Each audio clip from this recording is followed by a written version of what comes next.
अस्सलामुअलैकुम स्टूडेंट्स, मैं मुदस्सिर कुरैशी और आज मेरा सीक्वेंस ऑफ सीरीज़ जो कि फ़र्स्ट ईयर का छठा चैप्टर है उस पर मेरा तीसरा लेक्चर है। तो आइए शुरू करते हैं।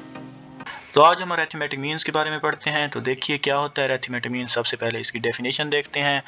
अगर हमारे पास दो नंबर हों ए और दूसरा बी और वो अरिथमेटिक प्रोग्रेशन यानी कि अरिथमेटिक सीक्वेंस में हों और उनके दरमियान में एक नंबर आ जाए, फ़र्ज़ करें यहाँ पर x आ गया, ठीक है। तो वो x जो होगा वो अरिथमेटिक मीन्स कहलाएगा बिटवीन a एंड b। तो इस नंबर x को हम कैसे फाइंड करते हैं? अब हम जानते हैं कि ये एक अरिथमेटिक सीक्वेंस बन गया है और अरिथमेटिक सीक्वेंस में हर दो टर्म्स का डिफरेंस जो होता है वो कॉमन डिफरेंस वो सेम हो जाता है। तो अगर हम इन दो टर्म्स का डिफरेंस लें और फिर इन दो टर्म्स का डिफरेंस लें तो दोनों सेम होंगे। जैसे हमने इसको भी d का नाम दे दिया और इसको भी d का नाम दे दिया। अब हम इनको इक्वल कर सकते हैं। तो इस तरह से हम जब x की वैल्यू निकालेंगे तो x हमारे पास क्या आ जाएगा, a प्लस बी ओवर 2। यानी कि अगर हम हमारे पास दो नंबर गिवन हों और वो अरिथमेटिक प्रोग्रेशन में हों और उनके दरमियान एक नंबर आ जाए जो अरिथमेटिक मीन कहलाता है, उसको हम कैसे फाइंड करते हैं? उन दोनों को सम करके और फिर 2 पे डिवाइड कर देते हैं तो हमारे पास दरमियान वाला नंबर आ जाता है।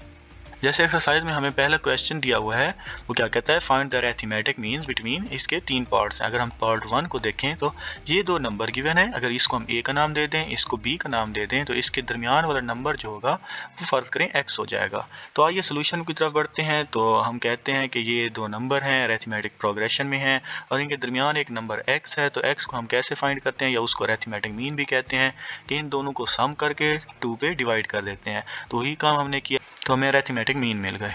इस तरह से नेक्स्ट हमारा टॉपिक है an arithmetic means between two given number. कि अगर हमें दो गिवन नंबर अरिथमेटिक प्रोग्रेशन में दिए गए हों और उनके दरमियान में अब एक नंबर ना हो बल्कि n नंबर्स हों। जैसे यहाँ पर उसने कह दिया a1 से लेकर an तक ये n नंबर्स हैं और इनको हम कहेंगे n arithmetic means between a and b। तो इनको हम कैसे सॉल्व करते हैं, आइए देखते हैं एक क्वेश्चन में। तो एग्जांपल नंबर 1 क्या कहती है कि find 3 arithmetic means between 2 under root and 3 into 2 under root. वहाँ पर हमने सिर्फ एक ही अरिथमेटिक मीन फाइंड की थी, अब इसमें हमने 3 अरिथमेटिक मीन्स फाइंड करनी है। तो आइए देखते हैं इसके सोल्यूशन की। तो अब हमने कह दिया कि a1, a2 और a3 ये हमारे पास 3 अरिथमेटिक मीन्स हैं। तो अब हमने इसको अगर सीक्वेंस की फॉर्म में लिखें तो इस तरीके से हम लिख सकते हैं इनको सीक्वेंस की फॉर्म में, और ये एक अरिथमेटिक प्रोग्रेशन या अरिथमेटिक सीक्वेंस बन जाएगा। अब हम जानते हैं कि पहली टर्म क्या होती है, a1 होती है और d उनके दरमियान कॉमन डिफरेंस होता है। और अगर हम यहाँ से गिनना शुरू करें 1 2 3 4 और ये वाली टर्म जो हमारे पास है ये पांचवी टर्म हो गई। तो वही लिख दिया a1 is equal to 2 under root and a5 is equal to 3 into 2 under root. अब हमने क्या करना है, हमें फार्मूले का पता है कि an यानी कि अरिथमेटिक प्रोग्रेशन की nth टर्म हम कैसे फाइंड करते हैं, a1 plus n minus 1 into d करके। तो n की जगह जब हम 5 रखेंगे तो a1 की वैल्यू हमें पता है और d की हमें वैल्यू का पता नहीं है, ठीक है। तो इसको जब हम सॉल्व करेंगे तो हमारे पास ये वाला एक इक्वेशन बन जाएगी। मजीद इसको सॉल्व किया तो d की वैल्यू हमारे पास आ गई 1/2 अंडर रूट। अब d की वैल्यू आ गई तो a2 a1 ये जो हमारे पास है ये इस अरिथमेटिक प्रोग्रेशन में दूसरी टर्म है। तो इसको भी फाइंड कर सकते हैं, इसको भी फाइंड कर सकते हैं, इसको भी फाइंड कर सकते हैं। तो आइए आगे देखते हैं। आगे उसने क्या किया, a1 को लिख दिया a1 प्लस d और फिर a1 की वैल्यू ये है और d की वैल्यू ये है। तो जब इसको सॉल्व किया तो ये a1 आ गया। इस तरह से a2 को कैसे फाइंड कर दिया, a1 प्लस डी, अब ये वाला a1 आ जाएगा। या इस तरह से लिख सकते हैं a1 प्लस 2d, ठीक है। यानी कि अगर स्मॉल a1 लिखें तब भी हम यहाँ पर स्मॉल a1 आ जाएगा और यहाँ पर 2d आ जाएगा, तब भी हमारे पास यही आंसर आएगा। तो इसी तरह से a3 को भी फाइंड किया हुआ है। तो गोया हमने क्या करना होता है, अगर हमें n अरिथमेटिक मीन्स फाइंड करनी हो तो हम आखिरी टर्म से d की वैल्यू निकाल कर फिर उस टर्म्स में पुट करते जाते हैं और हमारे पास लास्ट में आंसर आता जाता है। तो इसी तरह से एक्सरसाइज का क्वेश्चन नंबर 3 है, वो भी क्या कहता है कि find the 6 arithmetic means between 2 and 5। तो आइए सोल्यूशन की तरफ बढ़ते हैं। अब सोल्यूशन में देखिए, अब हमने क्या कहा कि कर ए 6 तक जो है ये हमारे पास 6 अरिथमेटिक मीन्स हैं जो 2 और 5 के दरमियान में हैं। तो इनको जब सीक्वेंस की फॉर्म में लिखेंगे तो इस तरह से बन जाएगा। अब ये हमारे पास एक अरिथमेटिक प्रोग्रेशन बन गई है जिसमें पहली टर्म जो है a1 वो 2 के इक्वल है। इसी तरह से अब हम गिनना शुरू करें तो 6 ये हैं, एक ये और एक ये, 6 और 2 8। तो 8वीं टर्म हमारे पास ये वाली लास्ट वाली आ गई। तो आपने क्या करना था, पिछले जैसे एग्जांपल में किया था कि a8 को हमने रिजॉल्व करना है कैसे, e1 प्लस 7d। तो इज इक्वल टू 5 आ गया। यहाँ से हमने डी की वैल्यू निकाल लेनी है। अब डी की वैल्यू निकालने के बाद हमें पता है A1 जो है ये दूसरी पोजीशन पर है, तो इसको A2 भी लिख सकते हैं। उसका क्या फार्मूला है, A1 plus n minus 1 into D, तो A1 प्लस डी बन जाएगा। जब डी की वैल्यू लिखेंगे तो 17 और 7 ये A1 की वैल्यू आ जाएगी।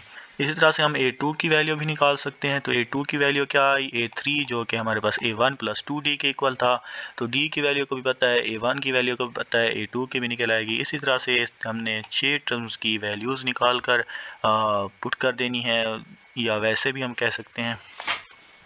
तो इसी तरह से हमने 6 टर्म्स की वैल्यूज़ निकाल लेनी है जो कि हमारे पास रिक्वायर्ड है। तो एक्सरसाइज का क्वेश्चन नंबर 2 देखिए, वो क्या है, if 5, 8 are 2 arithmetic means between A and B, find A and B. तो इसको अगर हम सीक्वेंस की फॉर्म में लिखना चाहें तो इस तरह से लिखेंगे A5, 8, B, और ये एक अरिथमेटिक प्रोग्रेशन बन जाएगा। यहाँ पर A1 हमारे पास A के इक्वल है और D हमने निकालना है, तो इन दो टर्म्स का अगर हम डिफरेंस ले लें तो D की वैल्यू आ जाएगी।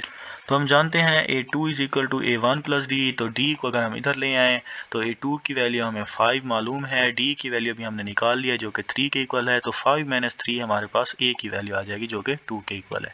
इसी तरह से हम B की वैल्यू भी निकाल सकते हैं। अब ये चौथी टर्म है तो उसको क्या लिखेंगे, A4 is equal to A1 plus 3D, D की वैल्यू और A1 की वैल्यू पुट करके हमारे पास B की वैल्यू भी आ जाएगी। इस तरह से क्वेश्चन नंबर 7 है एक्सरसाइज का, वो क्या कहता है, फाइंड n सो दैट। अब ये हमें कहा गया है कि ये अरिथमेटिक मीन है बिटवीन a एंड b, यानी कि इसका पहले सीक्वेंस में अगर लिखें तो पहली टर्म a आएगी, दरमियान में ये आएगी, फिर तीसरी जो टर्म है वो b की होगी। तो आइए देखते हैं इसको हमने कैसे सॉल्व करना है। अब हम जानते हैं अरिथमेटिक मीन का क्या फार्मूला होता है, ये वाला x equal to a plus B over 2। लेकिन अगर हम इधर देखें जो क्वेश्चन में हमें दिया गया है वो क्या कहता है कि अरिथमेटिक मीन ये वाली है, ठीक है। तो दोनों मतलब इक्वल होंगी, तो दोनों को जब इक्वल किया, अब क्या किया, ज़रब चिले पाई की, इसको इसके साथ और इसको इसके साथ ज़रब दिया। नेक्स्ट हमने दो को अंदर मल्टीप्लाई कर दिया, इसलिए इसी तरह से इसमें हमने क्या करना है, पहले a को मल्टीप्लाई करना है, फिर b को मल्टीप्लाई करना है। सारी मल्टीप्लिकेशन और सारे स्टेप्स को जब हम सॉल्व कर लेंगे तो हम और वैल्यूज़ को इकट्ठा करते जाएंगे तो हमारे पास लास्ट में ये वाली टर्म बच जाएगी। इसी तरह से फिर इसको हम डिवाइड कर देंगे और a over b whole raised power n minus 1 हो जाएगी। अगर हम किसी भी चीज़ को, कोई भी चीज़ और उसकी पावर 0 हो तो वो 1 की इक्वल होती है, तो हमने क्या करना है, इधर भी इसको a ओवर b ही कर देना है, ठीक है, इसकी पावर 0। अब ये बेस हो गई, ये आपस में कैंसिल आउट होगी और ये पावर्स आपस में इक्वल हो जाएंगी, तो n minus 1 is equal to 0 हो जाएगा और n इज इक्वल टू 1 हो जाएगा।